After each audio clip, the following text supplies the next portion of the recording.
Endereçamento. Para quem eu endereço a petição inicial na ação direta de inconstitucionalidade? Bom, depende. Depende de quê? Se eu estiver discutindo a inconstitucionalidade de uma norma estadual ou federal à luz da Constituição Federal, Supremo Tribunal Federal. Mas se eu estiver discutindo a inconstitucionalidade de uma norma municipal ou estadual em face da Constituição Estadual, Tribunal de Justiça. Qual é a chance de cair uma ADI perante o Tribunal de Justiça? Eu acho baixíssima, quase nula. Não vou dizer que é nenhuma, porque aí depois você diz assim, ele disse que é nenhuma, não estuda, vai lá e cai e ferrou, né? Não, é muito pequena, e te digo por quê, não é por uma... Não é um achismo, não, é um raciocínio, é um argumento, né? Reparem, se eu estiver discutindo inconstitucionalidade perante a Constituição Federal, primeiro, o exame da OAB é um exame local ou nacional? Nacional, é a mesma prova no Brasil todo, né? Ou seja, em todos os estados da federação. Então, se eu discuto a inconstitucionalidade frente à Constituição Federal, isso vale para qualquer um. Se eu for discutir perante a Constituição do Estado, né, então eu tenho que ir lá, a banca vai ter que dizer para a gente qual é o artigo da Constituição do Estado, qual é o conteúdo desse artigo. Ela vai ter que dar tanta informação para a gente poder construir a peça que acaba ficando inviável a própria avaliação. Né? Você não vai estar com a Constituição do Estado lá na hora de fazer a prova. Você está com a Constituição Federal. Né? Então, é improvável por isso. Tá? É mais provável, muito mais provável que caia, claro, perante o Supremo Tribunal Federal. Então, você endereça para o Supremo Tribunal Federal. Com que fundamento, não é assim que a gente faz? Vem perante Vossa Excelência propor ação direta de inconstitucionalidade nos termos do artigo 102, inciso 1, alinear da Constituição Federal. Se tiver medida cautelar, você vai botar um inciso P, a linha P também. Né? No artigo 319, inciso 1 do Código de Processo Civil e no artigo 1º da Lei 9868 de 99. Precisa botar isso aqui tudo? Precisa, por quê? Porque eu não sei qual dos três a banca está querendo cobrar. Então eu vou pecar por excesso. Não, ele conta o que está no espelho. Se o espelho pede o artigo 102.1a da Constituição, é isso. Se o espelho pedir os três cumulativamente, você ganha os três, entendeu? Como você não sabe o que o espelho vai pedir, você bota tudo. Tudo que você tiver na mão ali, você coloca. Né? Então é isso aí. Como é que fica então o endereçamento? Vai ficar desse jeito aqui. Se for para o Supremo Tribunal Federal, Excelentíssimo Senhor Doutor Ministro Presidente do COLEN do Supremo Tribunal Federal. Se for no Tribunal de Justiça, Excelentíssimo Senhor Doutor Desembargador Presidente do Egrégio Tribunal de Justiça do Estado. 3 pontinhos. Né? E pulo 10 linhas. Espera aí, eu preciso botar assim, Excelentíssimo Senhor Doutor? Não, né? Você vai ter que botar o excelentíssimo porque é uma questão de técnica, de prática. Né? Você pode botar excelentíssimo ministro, presidente, pode. Excelentíssimo senhor, normalmente é assim que a gente faz, né? Excelentíssimo senhor ministro, ou seja, você precisa botar o doutor? Não, não é obrigatório botar o doutor, não. Eu posso abreviar? Pode, você pode botar excelentíssimo senhor ministro. Aí você escreve ministro, não abrevie não, tá? Porque lá no espelho está ministro, excelentíssimo senhor ministro, presidente. Precisa botar colendo? Não, não precisa não. É só aquela puxação de saco que a gente faz, né? Excelentíssimo senhor ministro, presidente do Supremo Tribunal Federal. Pode ser assim, tá? Pode ser assim. Excelentíssimo senhor desembargador, presidente do Tribunal de Justiça do Estado tal. Pode ser assim também. Beleza? E aí pula as 10 linhas que você não pula. Na verdade, você só indica ali embaixo que está pulando 10 linhas. Ok? Com endereçamento. Endereçamento é a parte mais fácil. Né? Por isso que normalmente vale 0,1. Vale 0,1. As 10 linhas, é bom colocar entre parênteses. Ela está perguntando aqui, o pessoal de casa, se essas 10 linhas botam entre parênteses. Bota que você está avisando a banca que aquilo ali não é uma parte do texto, aquilo ali é só uma observação de que você está pulando 10 linhas. Né? Você bota o parêntese ou um colchetezinho, uma indicação. Né? Identificar. Não, aqui é tranquilo. Isso aqui não é considerado identificação, não. Certo? Pronto, então esse é o endereçamento. Depois você vai falar de quê? Legitimidade. Você vai ter que justificar a legitimidade ativa e a legitimidade passiva. Né? Ela exige legitimidade passiva? Não.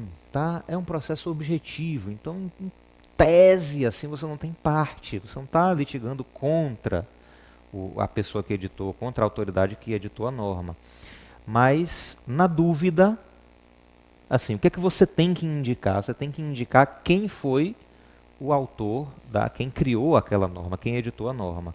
Então, nada melhor do que você falar disso em termos de legitimidade passiva. Né? Então, ó, legitimidade ativa. Quem são os legitimados? Quem é que tem legitimidade para a propositura da ação direta de inconstitucionalidade? A gente já falou isso, tá? Só estou relembrando aqui. O presidente da República. Pergunto a vocês. Presidente da República precisa de advogado? Não, né? Ele vai ser representado judicialmente por quem? Pela AGU, pela Advocacia Geral da União. Né? Então, ele precisa juntar procuração? Não. Tá? Então aqui não vai ter procuração. O presidente ele precisa se qualificar? Botar assim, presidente da República, brasileiro, casado, CPF. Não. O presidente da República, no uso, né, nos termos do artigo 103, inciso 1 da Constituição Federal, tal, enfim, né? E já vai direto. A mesa do Senado e a mesa da Câmara dos Deputados precisam de advogado? Também não, vai ter a procuradoria, né? A procuradoria deles é que vai cuidar disso. Uhum. Uhum. A mesa representada pelo presidente, sim. Certo? Procurador-Geral da República precisa de advogado? Não, ele é o Procurador-Geral da República, né? Então ele não precisa de advogado também. Então, com isso eu estou querendo dizer o quê? Esses legitimados aqui, ó, presidente da República, mesa do Senado Federal, mesa da Câmara dos Deputados, Procurador-Geral da República, precisam de advogado? Não. Precisam constituir advogado? Não. Então precisa juntar procuração? Não. Então, se eventualmente pedirem para você escrever a petição, sendo esse o legitimado ativo, você não vai botar nos termos, ou né, procuração em anexo. Não, aqui não tem procuração. Vai cair isso? Acho difícil. Por quê? Porque você está fazendo um exame para ingressar na advocacia, e não no Ministério Público Federal, ou para a Procuradoria do Senado, não, entendeu? Então, provavelmente, quando cair, vai cair para você representar o Conselho Federal da OAB, ou partido político, ou confederação sindical, ou entidade de classe. Ué, e a mesa da Assembleia Legislativa e do governador? Também não, porque são representados pela Procuradoria do Estado. Né? Então, provavelmente vai ser o quê? Para um cargo, né? Alguém que seja advogado. Então, vai ser ou entidade de classe de âmbito nacional, ou confederação sindical, ou partido político com representação no Congresso, ou o Conselho Federal da OAB. Muito embora o Conselho Federal da OAB também seja representado pela Procuradoria da OAB. Né? Mas pode cair isso aí, e já caiu, né? Para você fazer em nome da OAB. Muito bem. Então, o Conselho Federal da OAB também é legitimado, e partido político com representação no Congresso Nacional. Lembrando, a OAB tem que ser o Conselho Federal, não pode ser a seccional. Né? A seccional pode impetrar, pode propor ADI no Tribunal de Justiça em face da Constituição Estadual, mas a Constituição Federal perante o STF tem que ser o Conselho Federal. Partido político com representação no Congresso, a gente sabe, é aquele partido político que tenha pelo menos um deputado federal ou um senador no exercício do cargo, né? Eleito lá no exercício do cargo. Então, esses aí têm representação no Congresso Nacional. E os legitimados especiais? Então, no caso dos legitimados universais, a pertinência temática é presumida. Né? Presume-se que ele não precisa demonstrar. E o que é que isso significa? Isso significa que se cair lá o presidente da República e você for fazer a petição inicial, você não precisa explicar a pertinência temática. Mas você vai explicar porque você não quer perder nada. Então você vai dizer que fica dispensado da apresentação de pertinência temática, pois essa é presumida nos termos da jurisprudência do STF. Né? Os outros todos não. Os legitimados especiais todos, você tem que abrir mais um itemzinho lá para falar da pertinência temática, ou justificar em algum lugar ali, quando estiver falando da legitimidade ativa, a presença da pertinência temática. Né? Nada complicado não, a gente vai ver aqui também na sequência. Né? Também não, partido político não tem pertinência temática, ele é legitimado universal. Confederação sindical, só lembrando desse detalhe, né? O que é confederação sindical? O conceito está na CLT. CLT, eu botei aí no roteiro de vocês, se eu não me engano é artigo 535 da CLT, certo? Não precisa a gente ler aqui não, quem quiser depois dar uma olhadinha, também nem precisa se preocupar porque está aí no roteiro, né? Se você olhar aí no PDF que você recebeu aqui no grupo, ou que você baixou aí no site da gente, embaixo desse slide aqui, desse infográfico, tem os artigos da CLT que dão o conceito de federação. Basicamente é o seguinte, ó, quando você tem a união de 5 estados, de 5 sindicatos, 5 sindicatos podem formar uma federação. E aí você tendo 3 federações, isso pode formar uma confederação. Então a confederação tem que ser formada por pelo menos 3 federações, com pelo menos então 5 sindicatos, ou seja, você tem que ter pelo menos 15 sindicatos, né? No mínimo 15 sindicatos. 5 sindicatos de cada federação, já que você precisa de 3, 15 sindicatos. Então, confederação sindical, então não pode ser sindicato, não pode ser federação, tem que ser confederação, tá? Ou entidade de classe de âmbito nacional. E o que é que se entende como entidade de classe de âmbito nacional? Aquela entidade cujos estatutos, né, cujos atos constitutivos diga que ela é nacional, que ela representa o interesse daquela categoria ou daquele grupo no plano nacional, mas que tenha representação em pelo menos 9 estados, certo? Representação aqui significando sede, tá? Que tenha filiais ou sedes, enfim, em 9 estados.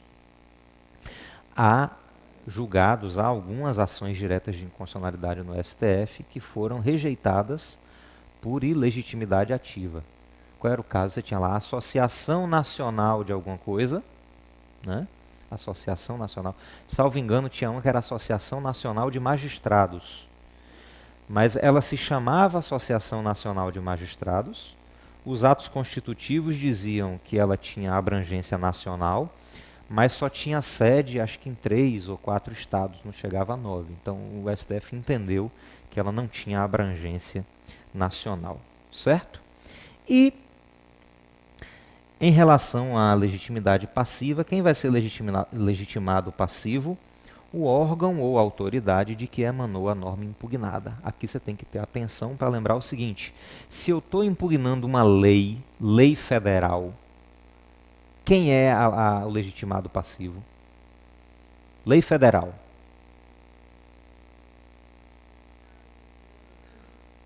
Lei federal, quem é o legitimado passivo? Congresso Nacional e o presidente da República. Porque o Congresso criou a lei e o presidente sancionou. Os dois participaram da criação, né? Então você vai botar os dois como legitimados passivos. Na verdade, você não vai nem botar Congresso Nacional. Você vai botar assim: a Câmara dos Deputados, representada pelo seu presidente, o Senado Federal, representada pelo seu presidente, e o presidente da República, por ter sancionado. Os 3, certo? Os três. Se for medida provisória, aí é só o presidente da República, porque ele editou sozinho. Né? Se for, sei lá, o regimento interno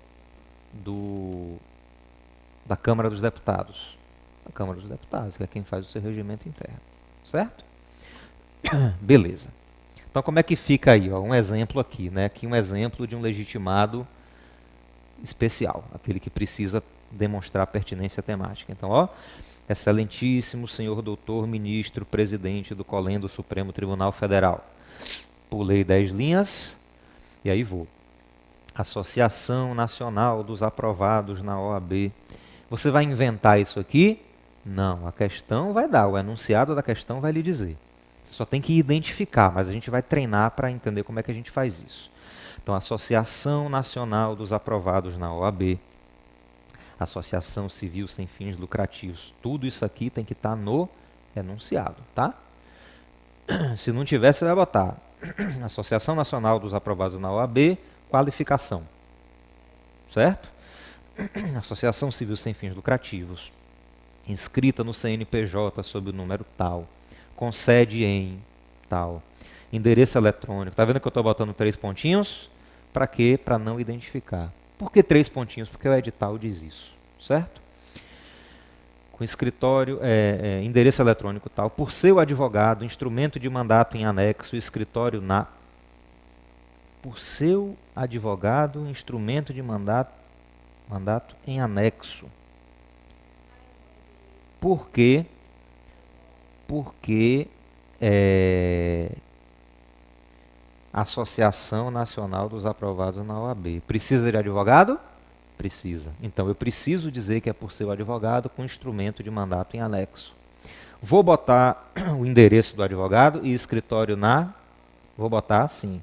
A não ser que o enunciado diga o endereço do advogado, o que provavelmente não vai acontecer, né? Mas você tem que indicar, porque é um requisito da petição lá no CPC que tem o endereço do advogado, né? Onde ele vai receber eventual comunicação processual.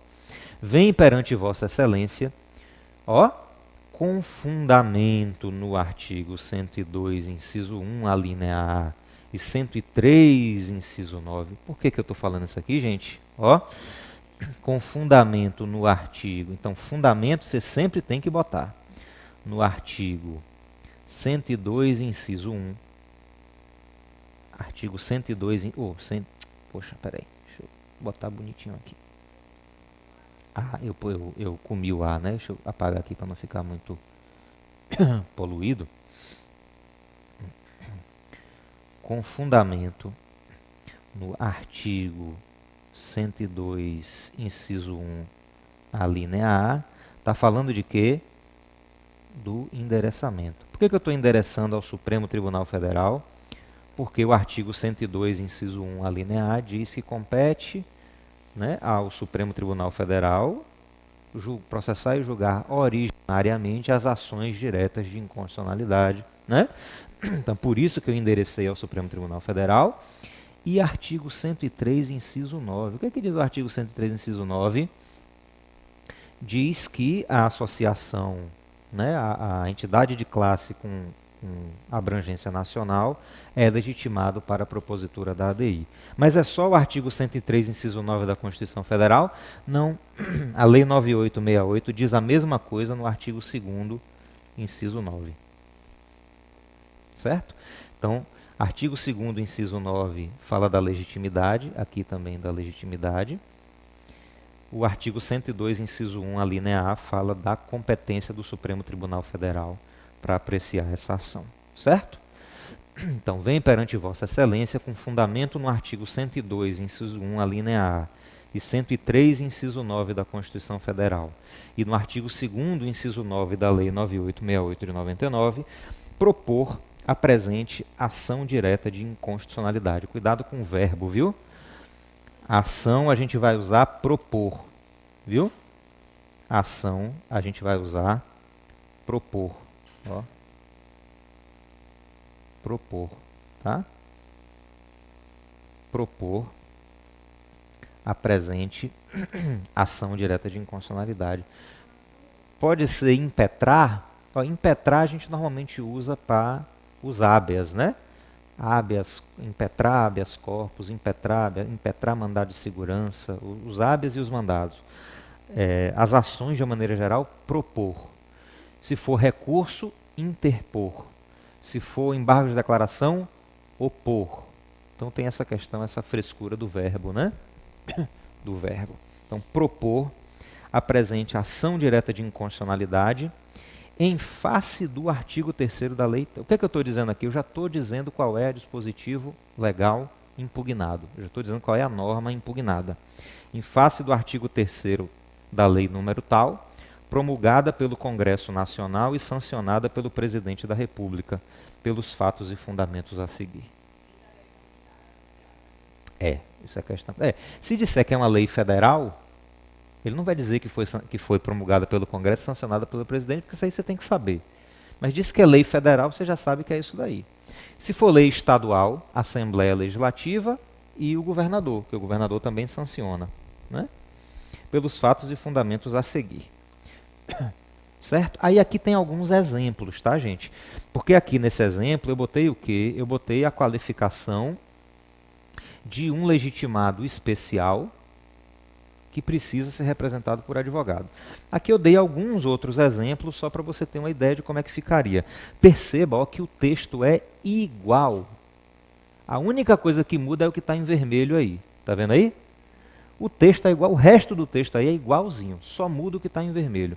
Perceba, o Conselho Federal da Ordem dos Advogados do Brasil, por seu presidente, qualificação e endereço, por seu advogado, instrumento de mandato em anexo, escritório na, vem perante Vossa Excelência com fundamento no artigo 102, inciso 1, a linha A, e artigo 103, inciso, inciso. Por que aqui eu botei inciso 7, aqui eu botei inciso 8, aqui eu botei inciso 9? Porque a legitimidade ativa do Conselho Federal da OAB está no inciso 7 do artigo 103 e está no inciso 7 do artigo 2º. A legitimidade do partido político com representação no Congresso está no inciso 8 do artigo 2º e no inciso 8 do artigo 103 da Constituição. E a confederação, né, sindical está no inciso 9 do artigo 103 da Constituição e no inciso 9 do artigo 2º da Lei 9868. Então é só isso que vai mudar, certo? Você só vai direcionar o dispositivo correto, correspondente, mas o resto é igual, tá? O resto é igual. Beleza? Então tá aí mesmo a título de exemplo, só para vocês perceberem. Por que eu não botei aqui o presidente da República e tal? Porque dificilmente vai cair, né? Porque aí ele tem representação da AGU ou da Procuradoria, lá no caso do Congresso, enfim. Então não faz sentido a OAB cobrar. Mas se cobrar, você sabe que é igual, você só não vai precisar do advogado. E vai botar o inciso correspondente. O presidente da República, né, com fulcro no artigo 103, inciso 1, porque o presidente está previsto no inciso 1, entendeu? Pronto. E não diz que é por seu advogado. Certo? Joia. E aí depois a gente vai fazer o quê? A fundamentação da competência do Supremo Tribunal Federal. Então o que a gente vai fazer aqui? Basicamente, a gente vai explicar de maneira resumida a competência do STF para julgar essa ação direta de inconstitucionalidade. Como é que eu vou justificar essa competência? Eu vou fundamentar no artigo 102, inciso 1, a linha A. Aí o que você vai observar aqui é só o seguinte, ó. Se for sem cautelar, artigo 102, inciso 1, a linha A. E se for com cautelar, artigo 102, inciso 1, alíneas A e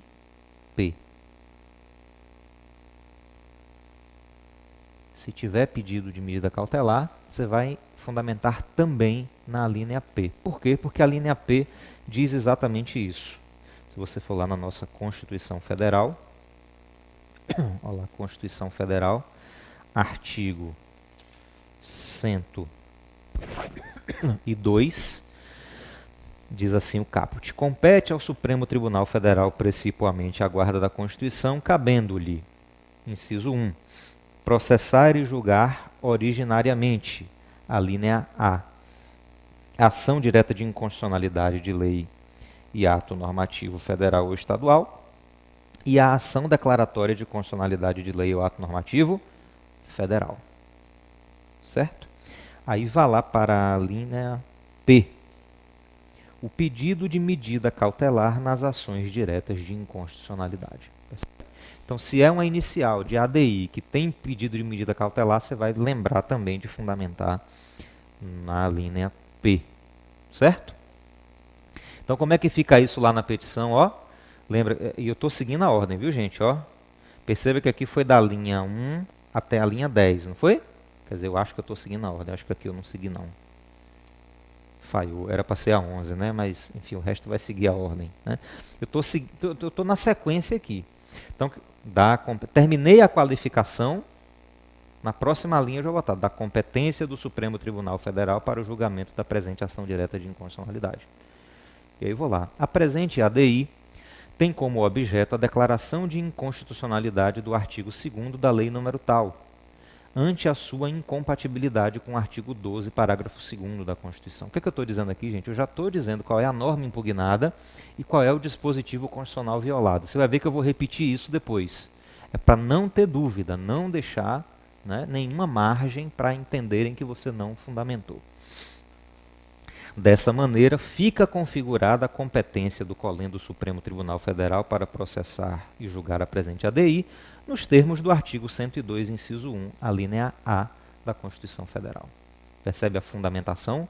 Você tem que botar a fundamentação legal. Eu tenho que indicar qual é o artigo, quais são os artigos da Constituição ou da lei em que eu estou fundamentando tudo que eu estou dizendo, certo? Porque lá no espelho vai dizer assim, que diga que é competente o Supremo Tribunal Federal com base nisso aqui. Então, se você não disser, você não ganha a pontuação. Você vai dizer, é o Supremo, no artigo tal, tal, tal, tal. Certo? Sempre indicar o dispositivo de lei. Tá certo? Depois a gente vai fazer a fundamentação da legitimidade ativa e passiva. Mas aí, por conta do horário, eu vou deixar para a gente fazer isso na aula de amanhã. Tá certo? Deixa para a gente fazer na próxima aula, já vou confirmar agora com Aras. Mas a gente já na próxima aula entra aqui legitimidade ativa, passiva e segue. Continua aí até amanhã de manhã e de tarde, certo? Bom dia para vocês, a gente se vê na aula de amanhã, um grande abraço.